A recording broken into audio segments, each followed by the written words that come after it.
City and Deer, you can see sitting right next to me, in crutches, in a boot. He will not play tonight.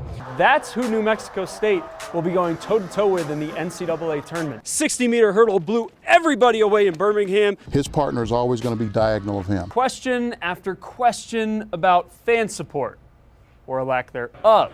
It's called continuous fighting. Yes, up! Yes, up! Oh.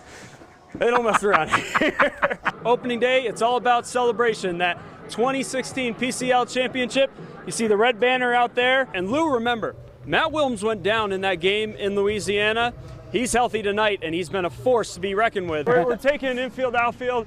We got Parkland and El Paso High School. We know the defense is going to be one of the tops in the conference. We know Alvin Jones might even be the Defensive Conference Player of the Year. What we don't know, this team did not get in until 11 o'clock last night. I was talking with some team officials. I mean, you see how big they are. It's not like they're sleeping comfortably on that plane. And we are waiting for the call. Oh, one more thing. Aaron actually got a draft gift. Go ahead and Alvin, his brother, made him this shirt, so check that out. He's waiting for the call, and he's gonna have a wake-up call. Aaron Jones put on his cheese head. And this guy, Noah Vasquez, with 100-mile-an-hour serves like that one. 14-year-old Gianna Pilot is the #1 player in the country. Manager Rod Brajas tells me he's going to stay here through the rest of the week, and then he'll go down to minor league camp. Spent the last 3 seasons shining right here in the Sun Bowl. Very easy trick. You're going to see a little patch. They've only lost to the #10 and #12 team in the nation at the time. They're undefeated in districts. So you know what? East Lake softball, district champions, and our CBS4 Applebee's Team of the Week. Won the Texas Regional Championship too. How'd they get so good so fast? CBS 4's Eric O'Brien says it's a thing called the point zone defense, and it was right under UTEP's nose this whole time. As much as you can give me, Coach, draw. Let's say we're in a timeout right now, and we're going to go to the point zone. What are you drawing up? What do the guys see? Well, hopefully they already know before we get to the timeout, but the big thing that makes it different is it's partner related. All right, so we have a guy here in this position. His partner is always going to be diagonal of him. This guy here, his partner is going to be on the other side. Okay, and then we put our big guy in the middle of the zone. I couldn't tell you 2 things that we're doing in it. And I'm just sitting back and watching like everybody else, but I'm enjoying what I'm seeing. Bobby's a guy that's strong in all areas, and he had something that he could bring to the table. Anything on that side, you got to go get. One of my former assistants is a junior college coach in Phoenix, Arizona. Coach went out to see. I sent him over there to see a kid that we were going to look at and recruit, and they were playing point zone in practice. They were working on the point zone, and Coach asked him. He says, "Man, I like that zone defense you guys have. What's that called?" And he says, "What do you mean? You don't know this?" He said, "This is Coach Braswell's point zone." And Coach left the gym, left the arena, got on the phone and goes, "How come you haven't told me about the point zone?" I said, "Well, you never asked about it." So I asked Braz about it. He says, yeah, I can still teach you. I don't know what it's about. We just needed to be playing some zone to protect our big guys. We're not very deep. And even when our guys were in great position and doing the right things on the defense end of the floor, teams were still scoring against us. I thought the zone helped us. I think the numbers is looking better in zone. Here's a simple rule. If your partner is on the ball, you're always under the basket. You're going to have this and this kind of look. There's a lot of communication. You'll hear our guys on the ball, you hear them yelling point, point, point. They've got to communicate. And the reason why they have to communicate who's on the point is it allows your partner to know who's under the rim and who's outside the lane. Lou, that's a wrap on spring training here from Padres camp. The Chihuahuas will now pack up and head back to El Paso, but you didn't think I could get out of here without having a little fun with the guys on the big club, did you? Had to find out, how much exactly do they know about the borderland? I remember the ballpark was really cool. I really like playing in that ballpark, great hitters ballpark. One of the best AAA ballparks I think I've ever been in. Is it confusing having the Western Metal Supply in right field as opposed to left? What?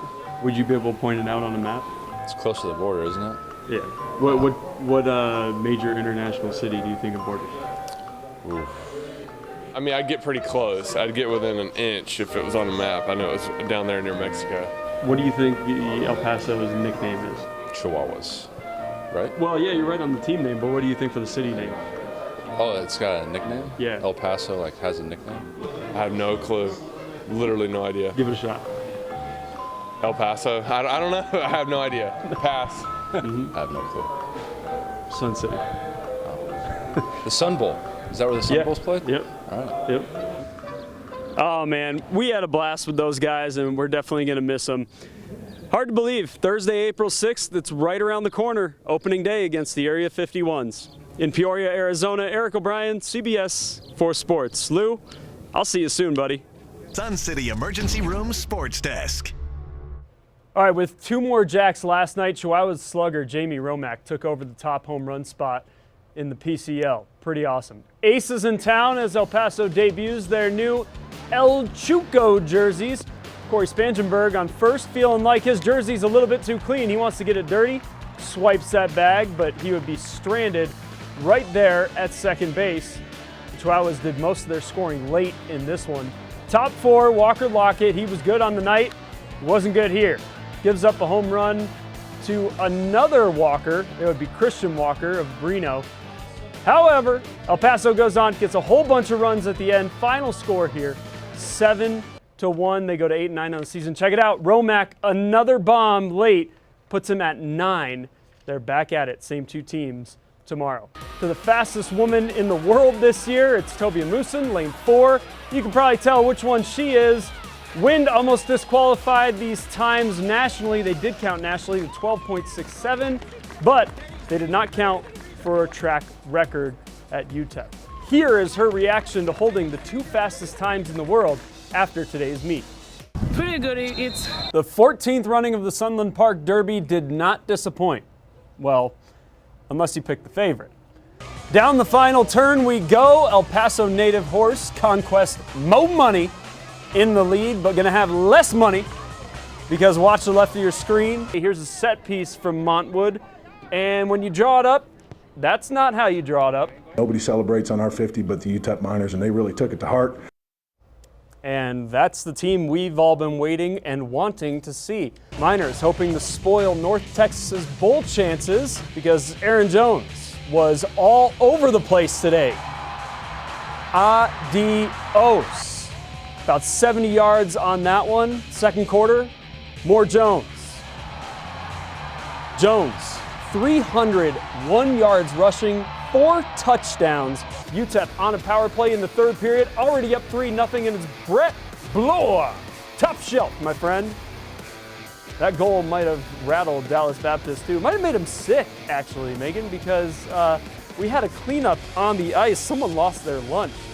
Unfortunately, yeah, not a good thing. I don't think I've ever seen that in hockey before. So we got a new goalie in, and how's he going to fare? Well, against Zanosco, it's just way too easy. After this weekend, that's most of your brackets. Dominic Artis dialing up from distance, and he was just getting started. He finished with 6 3-pointers, 6 of 9, 20 points, and 10 assists. So you see Harris getting in on the 3-point action, and then the Miners defense stepping up and throw it down to the other end. More of the same. Artis, Flaggart, and Harris combined for 46 points by themselves, and they put a Southern whooping on Southern Miss. Here's your final score, 80-50. The guys talked about playing with a lead. It looks like they figured out how. They are now 7-5 in conference. They play at North Texas on Thursday. Okay, one last thing. El Paso's Golden Glove boxing community is flying high tonight. They end an 11-year drought by getting 2 state champs down in Dallas-Fort Worth. We'll talk to those state champs tomorrow.